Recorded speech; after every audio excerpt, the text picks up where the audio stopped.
Dans cette vidéo, je vais vous montrer comment faire un ciel réaliste sur Blender ultra facilement en seulement quelques minutes. J'ai préparé une petite scène 3D, toute simple, sans éclairage, passée en mode de rendu. Comme on peut le voir, le seul éclairage qu'il y a, c'est juste une couleur blanche. Ce que la plupart des gens ils font quand ils veulent faire un ciel, c'est qu'ils vont utiliser une HDRI. Pour ça, vous devez avoir l'add-on Node Wrangler d'activer. Ensuite, vous sélectionnez votre node et vous faites CTRL-T.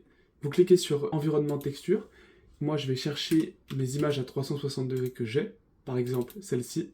Vous allez avoir une image à 360 degrés. Ce que vous pouvez faire, c'est notamment l'aligner. Et ça va vous permettre de changer l'éclairage. Alors, le gros avantage que ça a, c'est que ça vous donne un éclairage qui est très réaliste. Maintenant, le problème que ça a, le ciel qui vient avec, est souvent pas très intéressant. Ma technique, elle va venir pallier à ce problème. Donc, je vais supprimer ce que j'ai fait apparaître. Je vais faire Shift A, et dans Search, je vais taper Plane. Une fois qu'il est apparu, je vais le recentrer, donc hop, et vous allez l'agrandir énormément, très très grand. Le déplacer, l'éloigner de votre scène dans l'axe de la caméra. Vous allez l'aligner de sorte à ce qu'il bloque la caméra. Donc je vais repasser en Solid View, afin de vous montrer. Le plane, il est ici. Vous allez d'abord sélectionner le plane, et ensuite vous allez trouver votre caméra dans votre scène. Donc moi, pour ma part, elle est juste ici. Vous allez la sélectionner, et vous allez faire CTRL-C, copie, rotation. Et comme vous venez de le voir, regardez, je vais revenir en arrière. Si vous regardez ici, CTRL-C, copie, rotation. Et ça vient d'aligner mon plane avec la caméra. Si vous n'avez pas l'option quand vous faites CTRL-C, vous allez dans Edit, Préférences, Add-on, et vous cherchez l'add-on Copy Attribute. Vous cochez la case, Save Preferences, et une fois que ça c'est fait, vous faites ce que je vous ai dit juste avant. Vous commencez par sélectionner le plane, sélectionnez la caméra en dernier, CTRL-C, copier rotation. Il va falloir que le plane, il prenne toute place de la caméra, toute la place du ciel. Vous allez le recentrer avec G, hop, donc là, pour ma part, il est un peu trop gros. Et une fois que ça dépasse à peu près, c'est nickel. Je vais repasser en mode de rendu. C'est là que ça va devenir très intéressant. Je vais repasser dans mon Shader Editor en mode objet. Vous allez créer un nouveau matériau que vous allez appeler Sky. Ce que vous allez vouloir faire, c'est trouver sur internet une image de ciel. Pour trouver une image de ciel, moi je vous recommande deux sites internet qui sont très bons. Donc en premier, on a Pexel. Vous cherchez Sky. Vous voulez trouver une image de ciel qui est prise depuis le sol et sur lequel le ciel prend la majorité de l'image. Donc par exemple, ça peut le faire. Je descends encore. Ça peut le faire même si ça commence à prendre beaucoup de place, même si le ciel prend pas autant de place que ce qu'il faudrait, etc., etc. Et il y a un deuxième site, c'est Unsplash. Donc vous avez Pexel et Unsplash qui sont des très bons sites pour trouver des images gratuites et libres de droit de ciel. Maintenant, moi, ce que je vous propose, j'ai préparé un pack d'images de ciel que je vous mettrai à disposition dans la description. Je reviens sur Blender. Maintenant, on va dire que je vais prendre cette image, par exemple. Vous allez la drag and drop dans le shader editor, ça va apparaître ici, et vous allez relier la color à la base color et la color à l'emission color, juste ici. Et ensuite, vous allez lui mettre une force de 1. On a un ciel. Seulement, il n'est pas très bien aligné. Moi, je ne veux pas voir tout le truc qu'il y a au fond. Une fois que l'image est connectée, vous allez aller dans Edit Mode et vous allez faire U, Unwrap. Vous allez pouvoir replacer, aligner cette image afin que l'horizon de notre scène corresponde à l'horizon de l'image. Donc, moi, de mon côté, je vais aligner. Vous avez juste à vous amuser un peu avec l'UV Editor. Et si, par exemple, là, dans mon cas, quand je monte ou je descends, on voit ou trop le sol ou on voit l'image qui commence à se répéter au-dessus, ce que vous faites, c'est que vous sortez de Edit Mode, vous revenez dans la vue de votre caméra et vous allez agrandir l'image. Ensuite, vous revenez dans Edit Mode et là, vous allez pouvoir aligner. Maintenant, moi, il y a une petite technique que j'aime bien faire pour améliorer encore plus ce rendu. Vous allez faire Shift, clic droit, vous allez maintenir clic droit et vous allez drag and drop comme ça. Et ensuite, ici, vous allez chercher RGB Curves et vous allez la mettre entre les deux. Vous allez prendre cette courbe et la mettre juste ici. Ça va foncer très fortement l'image. Pour compenser, vous allez augmenter la strength, enfin la force de l'émission. Et donc après, ça va être juste un truc entre ajuster et augmenter. Ça va permettre d'avoir un ciel qui va être beaucoup plus intense. Ce qui nous reste à faire, c'est d'harmoniser l'éclairage de la scène entière avec le rendu de notre ciel. Dans le shader editor, vous allez aller dans le world. Ce qu'on peut voir, c'est que notre background, il est blanc. Sauf que il devrait être bleu parce que c'est l'atmosphère. Vous allez prendre votre point juste ici et chercher Sky Texture. On peut déjà voir que le rendu est un peu mieux, mais c'est pas encore parfait. Pour ça, dans Altitude, vous allez mettre... Alors, je vais sortir de ma vue, histoire que vous voyez ce qui se passe. C'est encore un peu trop jaune. Dans Altitude, vous allez mettre 12 000.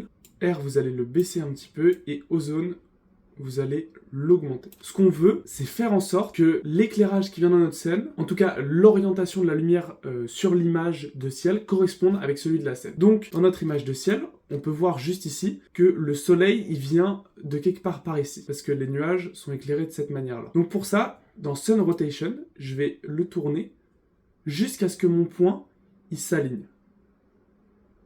Et alors là, comme on peut le voir, il est encore un peu trop haut, notre point, donc je pense que je vais le baisser un petit peu. L'éclairage de la scène correspond avec l'éclairage de notre image de ciel. Je vais revenir du point de vue de la caméra. Et déjà là, on peut voir que, déjà, il y a un petit truc, c'est un petit peu mieux. Je vais peut-être baisser un peu l'intensité, parce que c'est un peu trop fort, donc je vais mettre 0.7. Et je vais baisser l'intensité en général de l'atmosphère et du soleil à 0.7 aussi ici. Maintenant, il manque un truc très important pour compléter l'éclairage de notre scène, ça va être des volumétriques. Donc pour ça, vous allez faire Shift A, Cube, vous allez le faire apparaître, vous allez faire en sorte que le cube, il couvre toute la scène.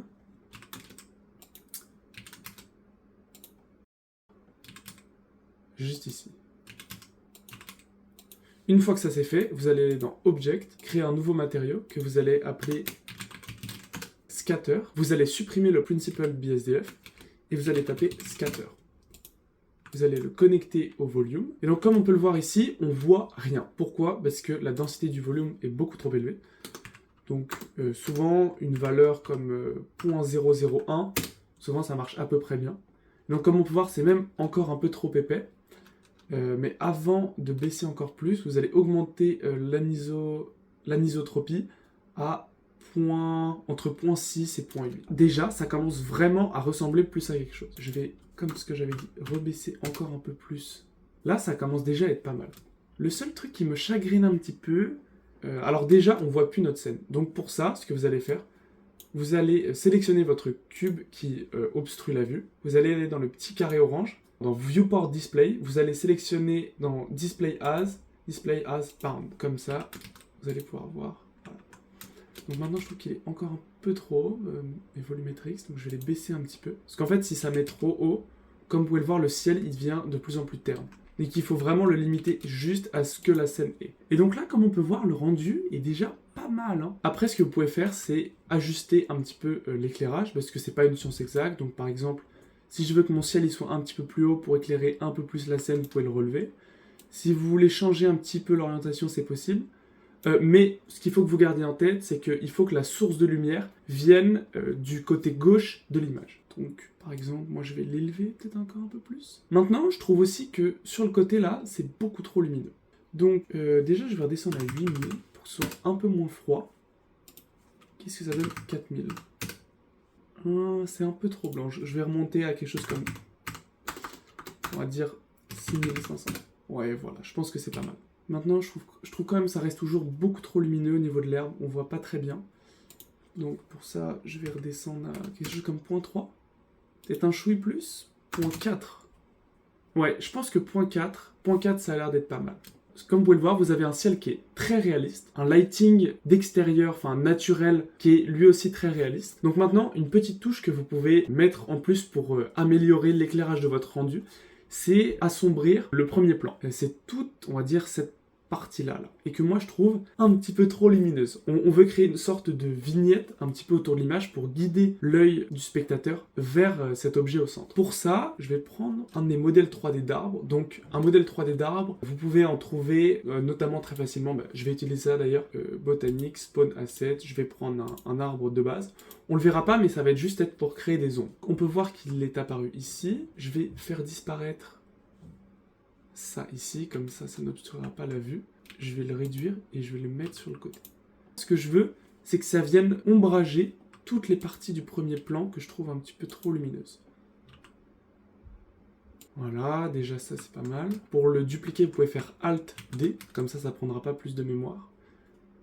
Et où est-ce que je vais pouvoir le mettre pour bloquer ça? Je vais faire CTRL-M, Z, donc ça va l'inverser sur l'axe Z. j'aimerais bien pouvoir bloquer cette zone-là, que je trouve encore une fois trop lumineuse. Ouais, voilà. Comme c'est pas au niveau de la caméra, on s'en fiche que par exemple, comme la caméra ne le voit pas, là, l'arbre qui soit inversé, on s'en fiche, on ne le voit pas, donc on peut se permettre de tricher un petit peu. Et donc si je vous fais un petit avant-après, vous pouvez voir que ça permet beaucoup mieux de guider l'œil du spectateur. Et alors pour en revenir à cette technique de ciel, en fait ça marche avec n'importe quel type de ciel. Par exemple, je vais oublier celui-là et je vais prendre un autre ciel. Donc on va supprimer cette image. Je vais aller dans mes skies. Par exemple, je vais vouloir prendre... Qu'est-ce qu'on pourrait prendre? Plus un coucher de soleil, je pense. Ça pourrait être intéressant de faire avec ça. Ça, par exemple. C'est pas vraiment un coucher de soleil, mais on va dire c'est un autre type de ciel. On va faire comme tout à l'heure. On va d'abord aligner notre ciel. Donc ce que je viens de faire, c'est que je viens de supprimer toutes les autres sources d'éclairage de la scène et j'ai laissé juste le ciel. Donc je vais revenir là-dessus. Il va s'agir de l'aligner un peu mieux. Edit mode, U, unwrap. Donc maintenant je vais pouvoir placer mieux mon ciel, aligner ma ligne d'horizon. Voilà. Si on observe notre ciel, on peut remarquer que la lumière sur les nuages, elle est de ce côté-là du nuage. Donc encore une fois, elle vient de la gauche. On va retourner dans mon world et remettre le background. Ça match un petit peu moins bien. Alors je vais revenir en arrière. Et alors déjà là, on peut faire déjà quelques petites adaptations. Je pense qu'on peut aller plus loin dans cette courbe sur ce ciel-là. On peut voir qu'il y a beaucoup plus de contraste. En échange, je vais réaugmenter ça encore un peu. Peut-être même le mettre à 25. Voilà, c'est beaucoup plus contrasté et on voit beaucoup mieux. Si je vous montre ce que ça donne avec et sans la RGB Curve, je vais dupliquer ça, supprimer. Si j'enlève, si je mets le setup normal et que je mute ce truc, vous avez le choix entre ça et ça. Il y en a un qui est beaucoup plus intéressant visuellement que l'autre. C'est pour ça que je vous conseille vraiment de toujours mettre cette RGB Curve à peu près à ce niveau-là, ici, au niveau du quadrillage, avec une force d'émission entre 10 et 30. Tout dépend de à quel point est-ce que le point est baissé. Plus le point est baissé, plus vous allez devoir augmenter la valeur ici. Donc je vais supprimer ça. Donc là, mon ciel, il est bien, je suis content de ce qu'il rend. Je vais retourner dans le world, je vais remettre mon background. L'éclairage, il marche un peu moins bien.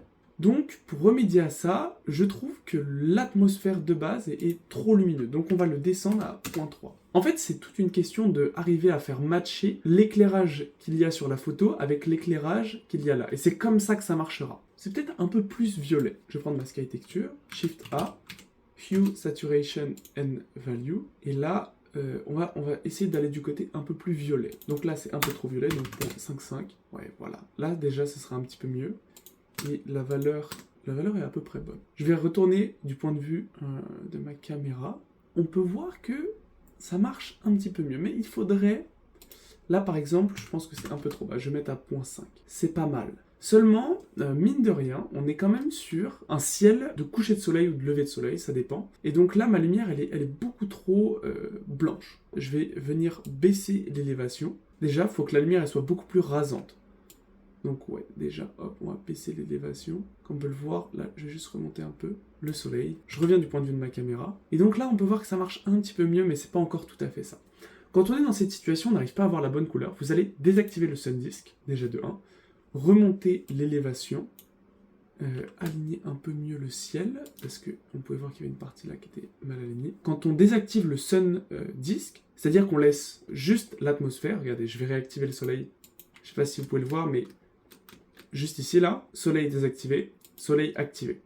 Donc il y a vraiment une grosse différence. Maintenant, je pense qu'il y a quand même besoin d'une petite source de lumière. Donc pour ça, je vais prendre un sun. Donc vous allez faire Shift A, sun. Où est-ce qu'il est? Hop. On va l'aligner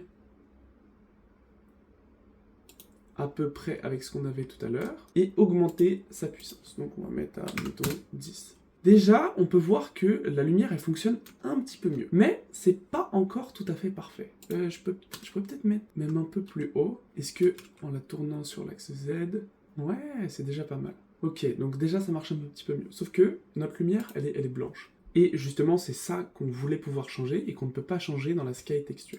On a deux possibilités. On peut se dire, un lever de soleil, c'est souvent très orangé. Donc on va prendre une couleur de base, un peu orange. C'est peut-être un peu trop orange. Quelque chose vers d'un peu plus jaune. Et donc en faisant ça, on peut voir que je vais mettre la fenêtre de rendu en plus grand, que c'est déjà beaucoup plus agréable. Après, on peut tester quelque chose d'un petit peu différent, et aller sur quelque chose peut-être d'un petit peu rose, violet très léger. Et on peut voir que ça donne une autre atmosphère, mais qui marche aussi. Peut-être passer à 20. À 20, c'est un petit peu trop, on va mettre à 15. Et donc là, le seul truc qui me dérange un petit peu, c'est que c'est un endroit qui est très très ombragé ici. Donc est-ce que je pourrais pas relever le soleil un petit peu? On peut voir que c'est légèrement trop. On perd ce feeling de quelque chose de rasant. Ouais, voilà, comme ça. Là, comme ça commence à être pas mal, parce qu'on a un petit peu de lumière ici. Ah, c'est un petit peu limite. Ouais, vous savez quoi? Ça marche. Ça donne 25. Ouais, c'est encore un peu trop lumineux. En fait, il faut quand même se rappeler que un coucher de soleil, ça paraît très lumineux dans le ciel, mais mine de rien, bah, c'est logique, comme quand la nuit tombe, le soleil éclaire de moins en moins. Donc, faut pas non plus mettre trop fort. Par exemple, là, ça c'est plus un éclairage de milieu de journée, mais comme c'est avec un soleil qui est très rasant, ça donne un effet un petit peu bizarre. Donc, je pense que je vais rester peut-être sur 20, 15 ou 20. Voilà, ouais, c'est encore trop lumineux.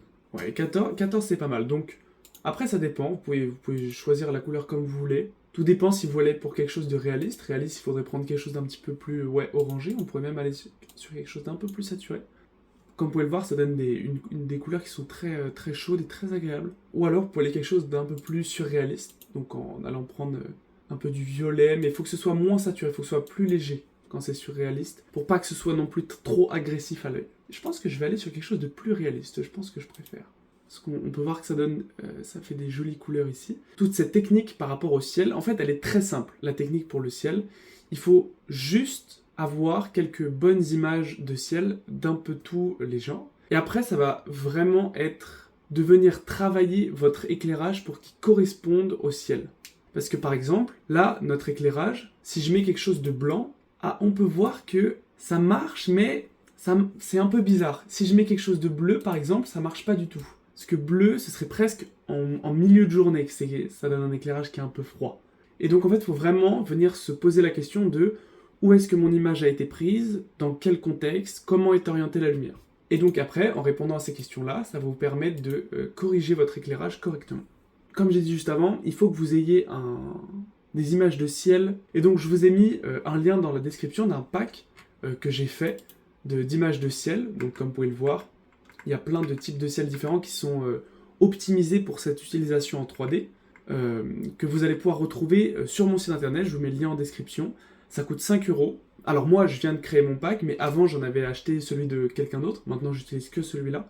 Mais j'avais acheté celui de quelqu'un d'autre du même nombre d'images. Et en fait, vous avez besoin d'un pack de ciel. Et des fois, si vous avez besoin de certaines images en particulier, vous allez sur internet et vous cherchez sur Unsplash ou Pexel, mais le mieux c'est quand même d'avoir un pack d'images qui sont déjà faites, où vous avez plein d'ambiances, déjà toutes prêtes à utilisation. Donc vous le retrouverez ça sur mon site internet pour le prix de 5 €. Donc maintenant, je vais vous montrer un dernier type, avec un troisième type de ciel. Donc cette fois-ci, on va prendre quelque chose de vraiment plus couché ou lever de soleil, donc de très orangé. Donc maintenant, je vais vous montrer une troisième fois avec un type de ciel un peu différent. Donc cette fois-ci, ça va être quelque chose plus orienté coucher ou lever de soleil. Je vais trouver donc dans mon pack un ciel qui me correspond un petit peu plus. Est-ce que on pourrait avoir un ciel qui puisse fonctionner pour la scène? Est-ce que ça pourrait fonctionner? Ça, je pense que oui, ça pourrait fonctionner. Alors, comme pour les dernières fois, on va sélectionner le plane sur lequel il y a le ciel, tab pour entrer dans Edit Mode, U, Unwrap. Je vais remontrer le truc d'Unwrap ici, et je vais replacer mon plane, mes UV, sur la partie la plus intéressante de l'image.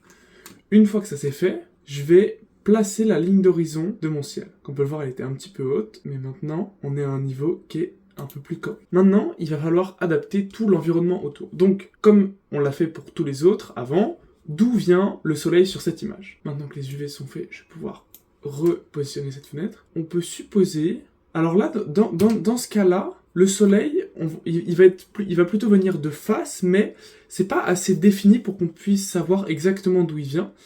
Donc, je pense que pour ma part, je le placerai plutôt quelque part par là, de ce côté-là, au fond de ce côté-là. Maintenant, ce qu'il va falloir changer, c'est tout l'éclairage ambiant autour. Donc, comme on peut le voir, l'image du ciel ne correspond pas du tout avec l'éclairage ambiant. Pour changer ça, on va dans le World, et cette fois-ci, je vais sélectionner une image à 360 degrés. Donc, Open. Donc j'ai trouvé une image à 360 degrés qui correspond à peu près au même éclairage, donc je vais vous la montrer juste là. Elle est peut-être un petit peu trop lumineuse. Donc pour ça, entre mon image et le shader, je vais pouvoir mettre une curve, RGB curve, juste ici, et je vais baisser le point haut de la courbe. Et là, comme on peut le voir tout de suite, l'éclairage, on voit qu'il match un petit peu mieux. Et alors pour le coup, je préfère la couleur plus orangée à la couleur un peu trop rosée. Donc comme pour toutes les fois d'avant, Objet, et là on va faire Shift A, Hue, Saturation and Value, juste ici, et je vais changer la valeur. Et donc là, comme on peut le voir, c'est un peu trop jaune, donc je vais mettre à 0.53 je pense, 0.55, ok, 0.55, je pense que c'est une bonne balance. Ensuite, il va falloir aligner l'image à 360 degrés avec le ciel. Donc pour ça, on va aller dans le Shader Editor, World, et on va aller dans Mapping, Rotation, et on va changer pour l'axe Z. Et donc comme vous pouvez le voir, ça vient tourner jusqu'à avoir quelque chose d'à peu près aligné. On va dire aligné à peu près comme ça.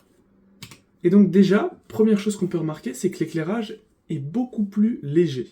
Et on peut aussi remarquer qu'on a un problème avec notre ciel. C'est qu'il bloque la lumière. Je ne sais pas si vous pouvez voir, mais regardez. On peut voir dans le volume qu'il bloque la lumière. Or, nous, ce qu'on veut, c'est juste qu'il s'affiche, pas qu'il bloque la lumière. On veut pas que ça crée d'ombre. Donc, je vais le remettre à la place où il était avant. Je vais le sélectionner. Et une fois que je l'ai sélectionné, j'appuie sur le carré orange, Visibility, Ray Visibility, et je vais désactiver Shadow. Et donc, si je vous fais un petit avant-après, regardez. Désactiver, activer. Maintenant que ça c'est fait, on doit aussi se rappeler que dans notre scène, on a une lumière qu'on appelle Sun, donc justement là qui donne un éclairage qui rend la scène complètement fauve. Alors déjà la première chose qu'on peut changer et qui rendra tout de suite ça plus agréable, ça va être la couleur. Parce qu'elle n'est pas assez saturée du tout, donc je vais l'oranger un peu et la saturer. Déjà, on peut voir que ça marche un petit peu mieux, mais c'est pas encore parfait, parce que l'orientation n'est pas bonne. Alors, mon Sun, je vais l'orienter, donc le tourner sur l'axe Z, et donc là, tout de suite, on voit que, tout de suite, ça marche un petit peu mieux, mais on peut voir que c'est loin d'être parfait. Déjà, première chose qu'on peut remarquer, c'est que notre ciel, si on voit l'orientation du soleil, on voit qu'il est beaucoup trop haut. Donc déjà, il faut qu'il soit beaucoup plus rasant. Ça marche déjà un petit peu mieux. Ensuite, il est beaucoup trop puissant. Donc, je vais le baisser à peut-être 7, moitié moins. Alors pour le coup, c'est un petit peu trop léger, donc je pense que 10, ça peut être un bon entre-deux. Et je corrigerai ça en post-production. Alors je pense qu'un truc que ce que je vais faire aussi, c'est augmenter la puissance du world, la force. Donc là, je pense que je vais peut-être même la mettre à 3. Ouais, voilà. Déjà, ça donne un éclairage qui est un peu plus réaliste, mais ça manque un petit peu d'intérêt. C'est-à-dire que là, l'éclairage tel qu'il est actuellement, il manque un petit truc. Donc, je vais réactiver mon soleil. Et là, on voit que tout de suite, ça rend quand même un peu mieux. Le seul truc, moi, qui m'embête un petit peu, c'est que quand je désactive le soleil, donc comme on peut le voir dans la fenêtre de rendu, c'est que ça crée une sorte de halo à cause notamment des volumétriques, du fog, du brouillard. Et alors, ce qui serait génial de pouvoir faire, ce serait de désactiver l'impact de la source de lumière dans les volumétriques. Et donc ça, c'est très simple. Vous cliquez sur votre source de lumière, vous allez dans le petit carré orange, Ray Visibility et Volume Scatter, et vous décochez ça. Ce qui veut dire que si j'augmente la puissance du rayon, là, si je le mets par exemple à 20, ça n'aura aucun impact sur les volumétriques. Mais elles sont toujours là. Le seul truc qui est un petit peu bizarre avec ça, c'est que c'est comme si cette lumière ne touchait pas le brouillard. Et sauf que si elle le touche trop, et donc c'est pas très beau, et le mieux ce serait de trouver un entre-deux. Et bien ce qu'on peut faire pour ça, c'est tricher un petit peu et créer une nouvelle source de lumière. Donc je vais sélectionner mon soleil, Shift S, Cursor to Selected, et je pense que je vais utiliser une Spotlight, donc Shift A, Spotlight. Alors, elle va être automatiquement sélectionnée. Et ensuite, je vais sélectionner mon soleil. Et avec l'add-on dont je vous ai parlé tout à l'heure, CTRL-C, copie, rotation. Une fois que ça c'est fait, sur votre vue de rendu, là, moi, ce que je vais faire, c'est faire Shift, clic droit au niveau à peu près de la source de lumière. Et donc, ça vient de placer mon curseur à cet endroit-là. Une fois que ça c'est fait, avec ma Spotlight sélectionnée, je fais Shift S, Selection to Cursor. Ce qui veut donc dire que maintenant, cette spotlight a la même orientation du soleil et vient du même endroit. Sauf que elle n'éclaire pas assez. Je vais augmenter sa puissance de beaucoup. Et comme on peut le voir, ça crée une sorte de halo. Sauf que ce halo, regardez, si je l'augmente, il est blanc, donc ça ne correspond pas avec la scène. Je vais désactiver la spotlight, mais elle sera toujours sélectionnée. Cliquez sur la couleur, la pipette, et venir prendre par exemple cette couleur-là. Et ensuite, alors, là pour le coup, la couleur est pas géniale, prendre quelque chose un petit peu orangé, plutôt saturé. Je vais réactiver ma spotlight. Et là, on peut voir que ça marche un peu mieux, mais on a le même problème qu'avec le sun tout à l'heure, c'est trop visible dans les volumétriques. Donc, je vais baisser sa puissance, à quelque chose comme 10 millions peut-être. Et donc, si je fais un avant-après, on peut voir qu'il y a un léger halo qui est vraiment, vraiment très intéressant. Ce que je vais essayer de faire maintenant, c'est retravailler un petit peu le ciel pour qu'il soit légèrement plus intéressant. Je sais pas trop comment le formuler. World, est-ce que je pourrais pas augmenter un petit peu la saturation? Je vais mettre à 2. C'est un petit peu abusé, mais comme on ne le verra pas, c'est pas très grave. Et ensuite venir augmenter la puissance, admettons 10. Ouais, là ça marche. Et alors, un truc qu'il faut aussi garder en tête, c'est que tout ce qu'on ne voit pas dans la caméra, on peut tricher. Alors faut pas que ça ait l'air pas naturel, mais on peut tricher. Or là, par exemple, si on sort de la caméra, ça n'a aucun sens ça. Par contre, du point de vue là de notre caméra, c'est nickel, ça passe. Et donc, tant que ça a pas l'air un peu bizarre, un peu naturel, machin, alors on peut se permettre d'aller dans un style un peu surréaliste, mais là dans ce cas-là, on peut se permettre, vu que c'est pas visible depuis la caméra, de tricher et de mettre des valeurs ou des couleurs qui sont complètement aberrantes. Mais parce que dans la caméra, ça rend bien. Donc, on ne se prend pas la tête. Est-ce que je pourrais pas encore améliorer un peu le look du ciel maintenant que ça s'est fait?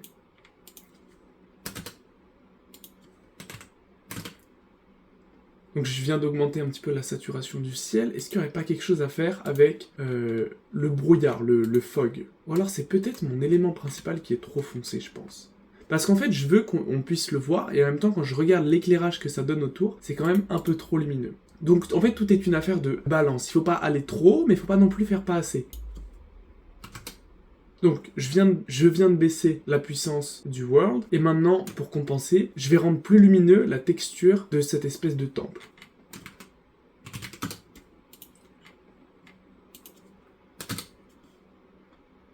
Ok, là je pense qu'on a quelque chose qui est pas si mal. Je fais les 3 rendus et je vous montre à la fin ce que ça donne. Je viens de faire les 3 rendus et voilà ce que ça donne pour les 3 environnements. Comme vous pouvez le voir, cette technique, elle permet vraiment d'avoir un résultat qui est très réaliste et qui va vraiment venir apporter quelque chose en plus à votre rendu. Avoir un ciel qui apporte vraiment quelque chose en plus à un rendu, à une image finale ou à une animation, ce petit truc en plus qui va rendre ou votre scène plus majestueuse, qui va pouvoir peut-être la rendre un peu plus impactante ou même un peu plus triste en fonction de l'émotion que vous voulez faire passer. Et comme dans certains cas, le ciel, ça représente vraiment, notamment dans cette image, une très grosse partie de l'image. Là, dans cet exemple-là, c'est peut-être 70% de l'image qui est représentée par le ciel. Et réussir cette partie-là, c'est par définition essentiel vu que ça représente 80%. C'est pour ça que je vous recommande de vous procurer mon pack de ciel sur mon site internet, que vous retrouverez à l'adresse azadream.com, juste ici, vous cherchez, et là dans Asset Pack, vous allez trouver Dynamic Skies, cliquez dessus et vous pouvez faire Add to Cart ou Buy It Now. Ça vous coûte 5 €. Dedans, vous avez 92 images de ciel en 8K pour faire des rendus ultra réalistes qui vont permettre d'améliorer vos créations. Je vous les remontre rapidement ici. Vous pouvez bien voir qu'il y en a 92 et peut-être que même entre temps, j'en ajouterai quelques-uns. Ces images de ciel, je les ai créées avec Midjourney. Ça m'a pris un temps fou, un temps monstrueux. C'était vraiment très long de faire en sorte que chaque ciel puisse fonctionner. Je vais vous prendre l'exemple de ce ciel. À chaque fois, faire en sorte que la ligne d'horizon soit le plus bas possible et avoir un ciel qui est vraiment intéressant. Pour ceux que ça intéresse, un abonnement Midjourney, ça vous coûte 12 € par mois. Et là, mon pack, vous le retrouverez pour 5 € et en plus de ça, ça vous épargne tout le temps que j'ai mis à faire ces images de ciel. Sachant qu'en plus, vous allez trouver dedans des images de ciel qui sortent un petit peu de l'ordinaire. Par exemple, ça peut vous permettre de faire des rendus qui sont vraiment très originaux. Ou encore, par exemple, cette image-là que j'aime vraiment beaucoup et que vous retrouverez pas, ou en tout cas, vous avez très peu de chances de trouver sur des sites comme Unsplash ou Pexel. Après, c'est libre à chacun. Vous avez tout à fait le droit de simplement vous contenter de Pexel et Unsplash. Mais si vous voulez passer au niveau supérieur et gagner un maximum de temps, je vous recommande vraiment de vous procurer mon pack que vous retrouverez donc en allant sur mon site azadream.com et vous le retrouverez sur la page d'accueil juste ici, Dynamic Skies, avec toutes les features. Et sachez que si vous avez le moindre problème avec le pack de quelque manière que ce soit, vous avez juste à m'envoyer un DM sur Insta et j'y répondrai et j'essaierai de vous aider le plus possible. Faut aussi savoir que ces images, je les ai retouchées. Elles ressemblaient pas à ça directement en sortie de Blender. Pour les retoucher, j'ai utilisé Photoshop, que vous voyez juste ici. Ça, c'est le rendu directement en sortie de Blender et ça aussi. Maintenant, je vais vous montrer ce que ça donne avec Photoshop. Et comme vous pouvez le voir, il y a vraiment une différence qui est frappante. Photoshop, ça va vraiment venir vous permettre de tirer un maximum maximum partie du rendu que vous avez déjà fait. Ici, avant Photoshop, après Photoshop. Il y a vraiment une très grosse différence. Et ce sera le sujet de ma prochaine vidéo, dans laquelle je vous montrerai comment, en utilisant Photoshop, améliorer n'importe quel rendu en une dizaine de minutes. Sur ce, moi je vous dis ciao, à la prochaine.